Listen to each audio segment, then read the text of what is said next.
she's watching you for 3 years. Okay. So, but just that one person is left. She like say the shahada so many times as well, but it's not just like proper shahada. She just say the kalma. Okay. But she just something is stopping her. How about More about the connection that I don't really feel. connection with what? With Allah or connection in general? Let's give it a minute while this person disappears. Yeah, all right. For you to start developing faith in Islam, Iman, you need to first do the actions. So faith increases and decreases in Islam. Prophet told us it increases with good deeds and it decreases with bad deeds. So if I do not start practicing Islam into my life, then my faith cannot increase. We also don't worship Allah because of what you refer to as a connection, for example, right? So what do you mean? Let's try to put it into actual terms, right? What does it mean, connection? Like, what do you expect, for example? Do you expect when you pray some light comes from the ceiling and like, oh, that kind of noise with the music noise? And like, what do you mean by that's? I don't understand. What do you mean by that? I'm not really sure, but like, he taught me how to pray properly. And like I said to him, I was like, what do you feel when you pray? And you were like, We feel like very peaceful, like, and it's just get that peace in our heart, like, oh, we've done the job, like, we just prayed. otherwise I don't really feel anything. It's just more like I'm doing an action, but Like a connection, yeah. How many times did you pray? like All together? a few weeks consistently, like 3-5 times a day. Uh-huh. But yeah, it was. Then Okay. I stopped because I was like, Why do you believe Islam is the truth? yes. Why?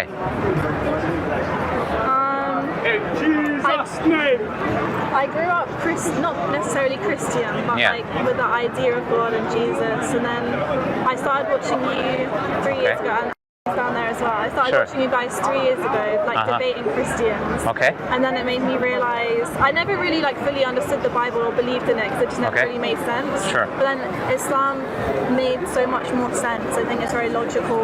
Okay. Like it's just easy to understand, Okay. easy to believe in. Okay. Wait, sorry, what's the question again? So why do you believe Islam is the truth? That was Oh, yeah, that was the point. Okay. Believe in one God. Yeah. Yes. The prophets. Yeah. Yes. And that's the only religion that I would believe in. Okay, so if you believe it makes sense, then you believe it makes sense that we show gratitude to our Creator, right? You believe in that. And we show gratitude to our Creator through worshiping our Creator. That's how we show gratitude. So if we show gratitude to Allah by worshiping Allah, is the worship for us or for Allah? For. Does He need it? Or is He worthy of it? Worthy of it. Like imagine like you go to a coffee shop or something, right? Someone gives you a free coffee, right? Oh, hey, here you go. You seem nice. There's a coffee. So you start saying thank you. Why do you say thank you? Gratitude. Do they need the gratitude? Is it going to really give them any? No, but they deserve the gratitude. So Allah's given us everything we have. Allah is deserving of our gratitude. One of the ways that we show gratitude is by worshiping Allah, by praying. And this prayer is good for us, it's not good for Allah. Allah doesn't need anything, but it helps us. So there's many things that we learn from the prayer, of course. Eradicates discrimination, racism, so many other things. It keeps consistency in your day, in the actions that you do. There's even 5 times a day. yeah, so there is many commandments of Allah that we would say are ta'abbudi, are done as an act of worship. Because for example, if the prayer were 10, someone would say, why are they 10? If they were 7, they would say, why are they 7? If they were 8, so the things which are numbered are not, you don't really find. The sun, like the position. No. Because the prayers in the beginning were actually commanded as 50. And then Prophet Muhammad ﷺ, when he went in the night journey, I don't know if you know about the night journey, he went up to the heaven. He went up and he had a discussion. He had a discussion with one of the prophets, Moses. And then he told him that I experienced people, right? I've been a prophet. They're not going to handle 50 prayers. It's too much. So go back to your Lord. So he went to Allah, and then Allah decreased the prayers. He keeps going back. Moses is like, no, that's not. Keep going back. Until they were 5. And Moses is like, no, that's too much. But the Prophet said, I feel shy now. I went so many times to Allah. So then it was 5 prayers ordained upon us to pray, right? So that's how it kind of happened. In the beginning, it was actually 50. But then it were decreased by Allah when the Prophet came back to Allah until 5 prayers. I'm saying the number itself doesn't have that. We're not told anything significant to do with the number, right? It's a command that Allah commands us to do. However, what I'm saying is that what we get from the prayer, all of the things that I'm mentioning to you. But it's also a spiritual connection. I mean, when you're praying with Allah, when you're praying to Allah, you're speaking with Allah. You're praising Allah. You're asking Allah for continuous guidance for yourself in the Fatiha, in the daily prayer. If you have a need or whatever, and you're prostrating, you speak to Allah. So when you pray, what do you think about? Let's say you're going to start praying right now. What's the first thing that comes to your mind? What are you doing? What are you thinking? I haven't done it in a while, but I guess at the time.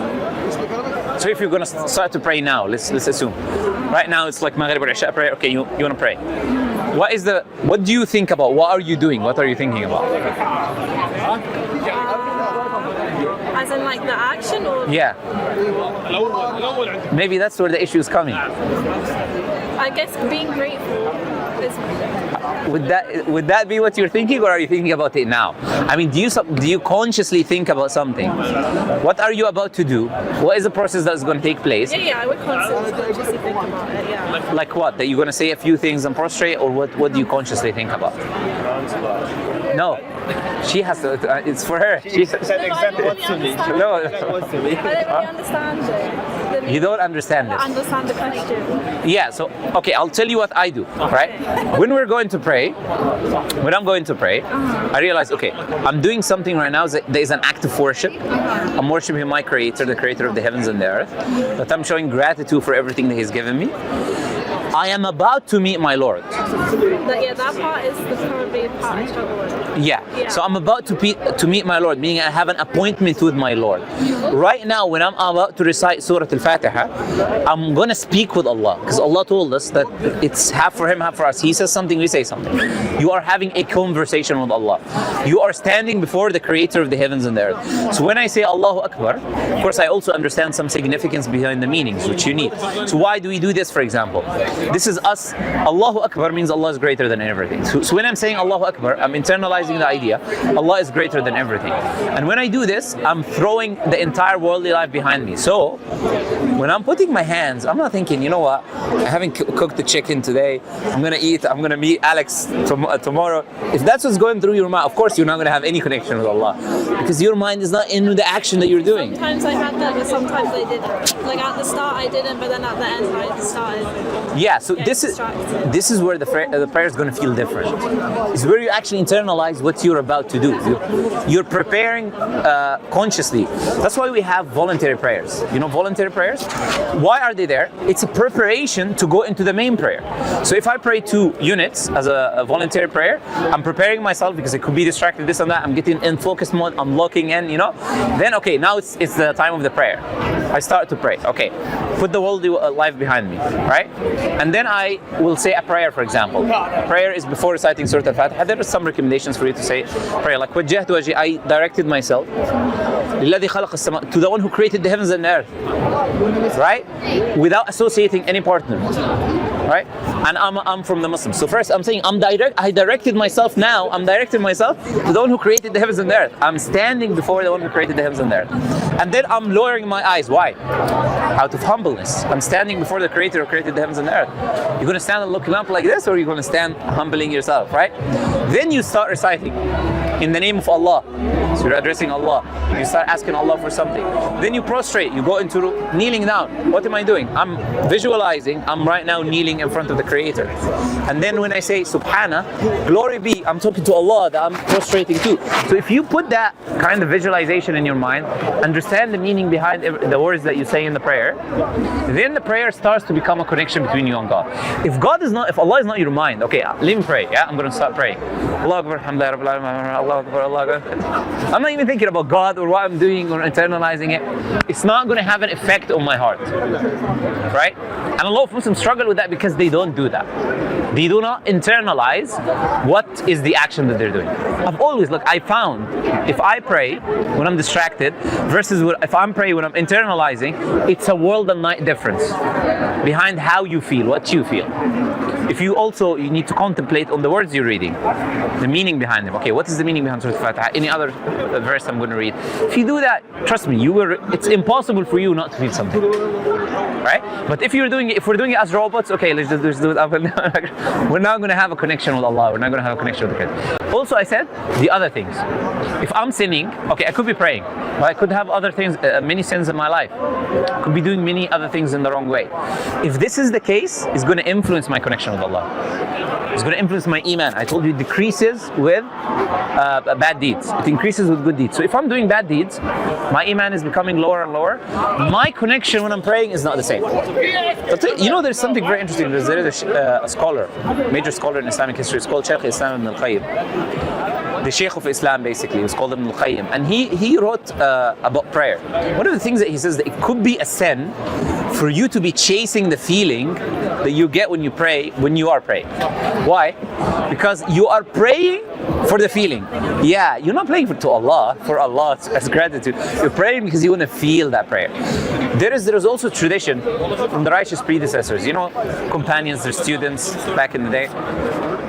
One of them, he said that I struggled with night prayer. Night prayer is, you know, Qiyamul Layl or night prayer, you wake up in the middle of the night, right? He said, I struggled with it for 20 years and I enjoyed it for 20 years. Now if you think about that, 20 years it was difficult to wake up at night, to pray, the connection, and then 20 years he reaped the benefit, right? So sometimes you're like, okay, today, I'm praying right now, am I feeling something? It takes time.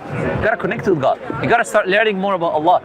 Like, have you started studying about Allah, His attributes, His names, stories of the prophets? This is how you build your connection with your Creator, and then these other things come a bit by bit. About Jesus.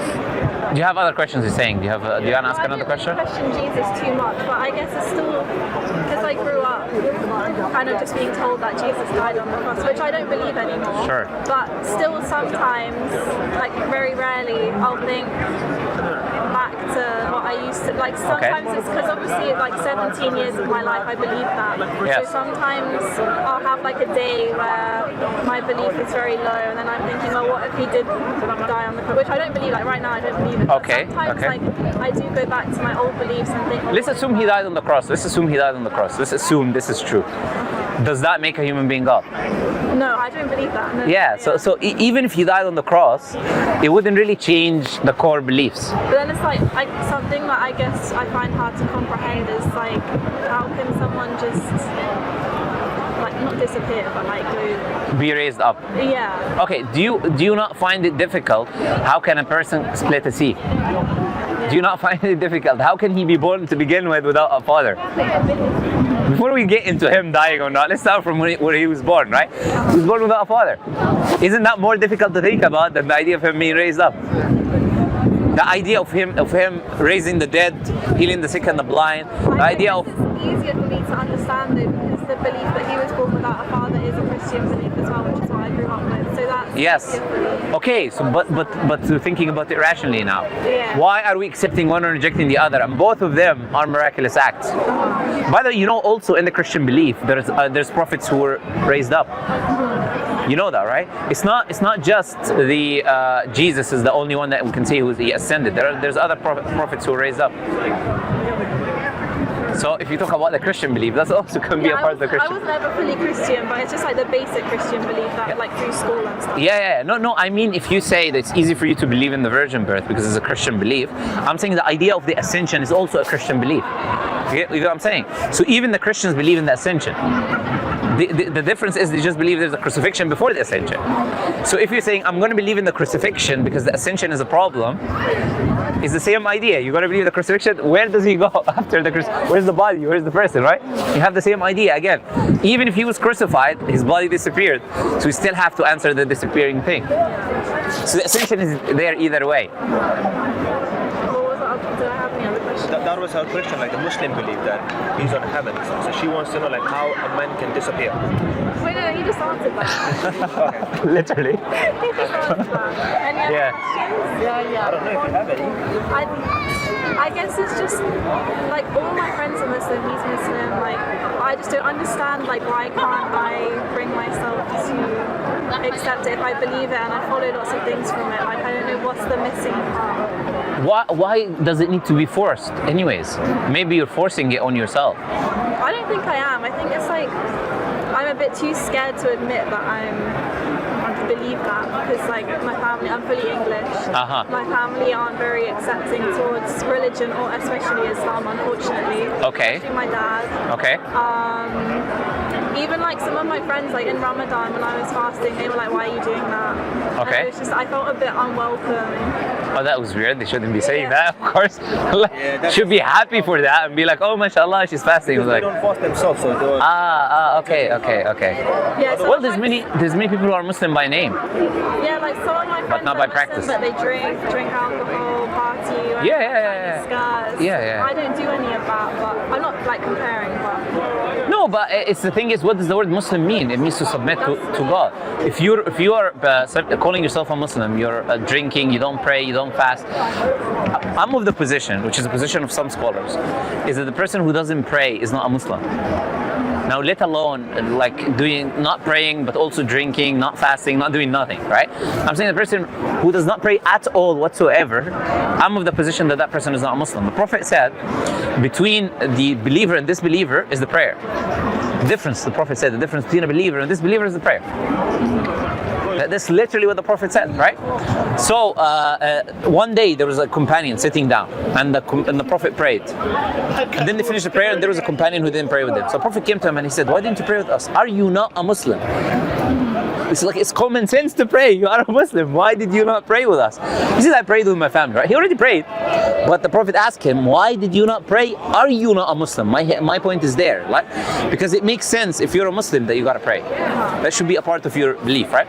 Even, I'm not saying on and off and missing some prayers or Jumu'ah, I'm saying the person who doesn't pray at all, I'm of that position that individual is not a Muslim, right?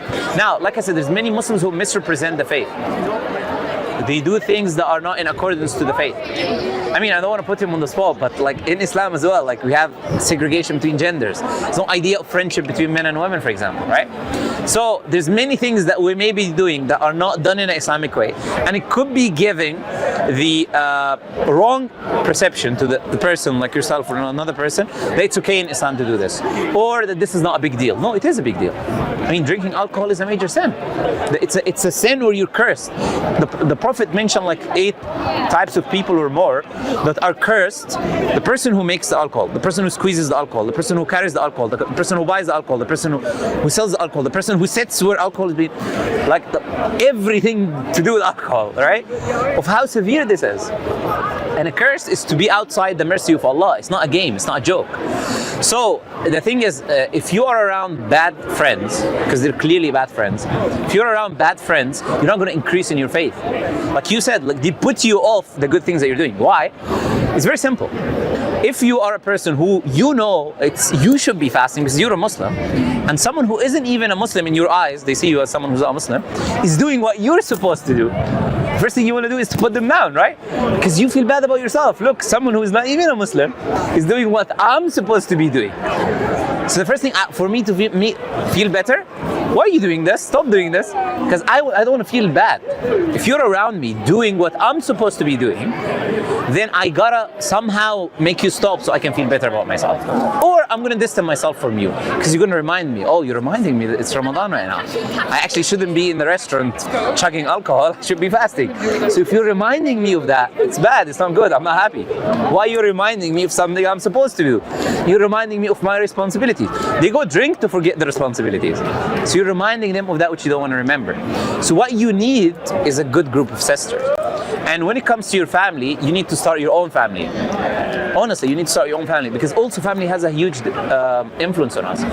Like if you are living with non-Muslims, family members, especially if they're against Islam or they don't like the idea of Islam, don't like the idea of religion, they are going to have influence on you because day and night you eat with them, you drink with them, you see them when you wake up, you see them before you go to sleep. I live by myself and I probably will never live back home again because I'm here for uni, I'm not from here. Okay. London. Okay. And I'm moving to Singapore next year, so by myself. So okay. I'm not necessarily influenced by them, but okay. like, let's Sure. say if So you're not living with them. start to wear the hijab, they'd probably be like, yeah, this is where we have to think about why are we doing what we're doing. That's why I asked you, why are you a Muslim? The answer should be I'm a Muslim because Islam is the truth. I'm a Muslim because I know Islam is from God. I know the Creator. This book comes from the one who made me and the one who made all of this. And if it is the case, then I'm following it because there's no other choices to follow, right? I'm not following it because, oh, you know what, it makes me feel fuzzy inside. No. Many people follow many things, right? Ask them why. Oh, I like it. Why do you follow Buddhism? It sounds nice. Okay. I saw your video. You posted the Buddhism. I was actually watching it this morning. Oh, the Buddhist. Yes, I've come here so many times to like try and talk to you guys, but I've never seen you here. Yeah. Live. Yeah, I don't live in the UK, so I come for da'wah. So it just happens sometimes I'm 1 week here, like every couple of months I may come for a few days and then I go. So that's it. Back a long time ago I used to be here, but no, I don't like London. I don't like the UK. Yeah, So I just left. Yeah, I know. You just said that. So I'm saying it's a good thing. If you are feeling lonely when it comes to practices of Islam and company and stuff like that, then develop a company and start your own Muslim family. That would be my recommendation to you. That will make a huge difference. Because if you have someone with you in the house who's practicing, encouraging you to practice, answering your questions, teaching you or something like that, it will make a big difference. But also the friends. The Prophet said you will be upon the religion of your friend. So look who do you choose as a companion. Right? The Prophet said, "La tusadiq illa mu'min." Do not have a close friend except a believer. And do not let anyone eat your food except a righteous person, a person who's God conscious. Right? Don't invite random people to eat in your house. No, people you keep around you. They even say that in here, right? You're the sum of your 5 closest friends or whatever. It's like, even if they're not Muslims, they'll tell you the same thing. Because if every day you want to pray, but I have 4 other friends who want to go to the club, it's time to go to the club. I say, guys, let's go pray. Come on, stop ruining the mood, man. It's time to go drink. It's time to go to look at this loser. Look at this religious guy. Look at this. They're going to put you down until you become the same thing. Or you're going to do is you're going to leave alone to pray and you're going to go and go. If you are around good friends, they will look at this, oh, it's time for prayer. Let's go pray. They're going to tell you, let's go and pray. They're going to be like, oh, Ramadan's coming soon. Oh, today is Monday. Or for example, do you want to fast? Oh, today is this day. Oh, Eid is coming this time. They're going to start reminding you and bringing religion into your life because they're a part of your community. So it can be very hard if you have, it can be very hard to practice Islam if you're around a bad company. There's an example of the Prophet __ told us, is a narration. A man who killed 99 souls. I don't know if you know the story or not. Killed 99 people. Then he was looking to repent. So he went to a worshipper, a monk. And then he said, is there any repentance for me? He told him, no, of course not. So he killed them 100. Like, I mean, if I'm not forgiven. And this shows us the wisdom behind the repentance. Because some people are like, oh, this person's done so many evil. How can he just be forgiven if he repented? If repentance, the door of repentance is closed, then evil people will only increase in their evil. There's a wisdom behind Allah keeping that door open for people. So then he went to a person of knowledge. Then he asked him, is there any repentance? He said, who can stop the door of mercy? Who can close the door of mercy from between you and Allah? Who can do that? Who has the power to stop the mercy from Allah to reach you? But then he said to him, where are you living? Then he said he's in around corrupt, evil people. He said the first thing you need to do is to move from your place. Why? Environment plays a huge role, plays a huge factor. So what you need is 2 things, right? Of course, with the prayer, we've spoken about like what you need to do and focus on all that. All you need is 2 things. You need a good company of friends, people who are around you, who remind you of Allah. That's what you need. Without that, it's very difficult. Allah tells us in the Quran, and be patient, wasbir nafsaka, be patient with those who worship Allah day and night. Because they remind you of Allah. Be patient with those people, be around those people. This is the company that you need. Trust me, it's not easy if you just like keep everything yourself. It's easy. You're not alone, by the way. When you're sitting in your house, you think you're alone. You're not alone. And I'm not referring to hidden cameras by Mossad or something. No, you're not alone because Satan is with you. You're never alone. So when you're sitting, you're thinking you're alone. Oh, day and night, there is this person who whispers, and you think it's your own ideas, right? Oh, you're thinking about this or thinking about that. Why not do this? Be lazy. Having people is the best thing. That's why, like, you want to travel alone. I don't think that's a good idea. I think it's best to be with someone, right? Don't be alone. I'm not saying just as a woman, but even as a man, just generally, as a person, as a human. We need company. We need good company. because those people can keep us close to God, can remind us. No, this is how we're created. You know, the word insan in Arabic means human. It's from uns, which is company, right? You need company, you know? I don't know about English human, where it comes from, but maybe coming from something similar. But we need company. So these are the two things I'm going to recommend for you, honestly. Yeah. So she haven't done the shahada. Well, no, I have said it, but... Yeah, she said it, but she's saying like, I don't like Yeah. believe it, like this. No, the thing about her is what she explained is her worry of saying I'm a Muslim, of how people are going to perceive it, right? But deep down, it seems she considered herself a Muslim. But it's about, you know, publicly the credit. Oh, guys, look, I am a Muslim, right? She said that in the Yeah. Ramadan openly, but then after that she like changed her mind. Then she met the bad friends, and they were like, "Why you fasting? Why you doing this and that?" And they just push. You see, there are, as Allah tells us, there are shayateen of humans. Shaitan is not only jinn, right? It's also humans that can push you away from religion, that can push you away from God, that can push you away from God, or that can call you to evil. That's why you cannot be around people like that. You can't be. Those are not your friends. What does the word friend mean? Someone who wants good for you, right? Can be your friend who is pushing you away from that which is good for you? No, right? So look, we have to be also, it takes a bit of time, but we have to have izzah, honor in what we believe in. But it's not just you, trust me, born Muslims have these issues. They live in the West, and when you are in around an environment that is non-Muslim, oh, he's afraid to go to the boss and say, I want to pray, or oh, I can't eat this food because it's halal, or I can't attend the celebration because it's a Christmas and I'm a Muslim, right? They're afraid to say this. So we have this issue as Muslims. Many Muslims have this issue where they feel inferior. It's an inferiority complex. It's sad, but it's the reality. I worked in this country. I told the guy, look, I have these 5 daily prayers. It's either you're going to allow me or I'm going to go find another job. Simple. The guy was like, okay, yeah, sure. You're more than welcome to pray. But people are not even asking. They're so afraid. They're so worried. Because if he sees you, I told him, look, I have a break. Instead of, I'll take time from that break and I will, in the day, I will be praying. So take that time off. I'm not telling you give me free time, right? Let's say I have a 1 hour break, 30 minutes of it, I'm going to extend it when it comes to the prayer times, and I'll just take a 30-minute break. He'll be happy, he doesn't have a problem. You're taking a break like he wants you to take a break, but you're praying at the same time.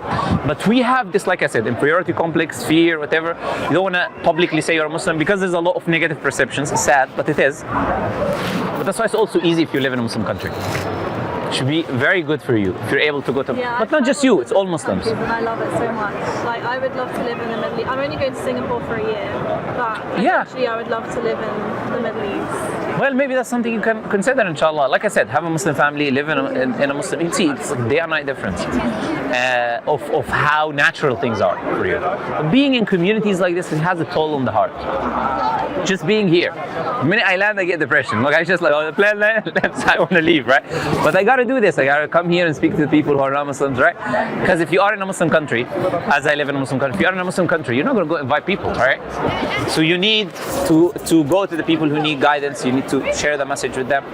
Yeah, so that's what I would recommend, you know. Hopefully that makes sense. Yeah, thank you so much for your Of course. advice. Thank you. Nice meeting you, brother. Assalamu alaikum. See you inshallah. No worries. Bye-bye.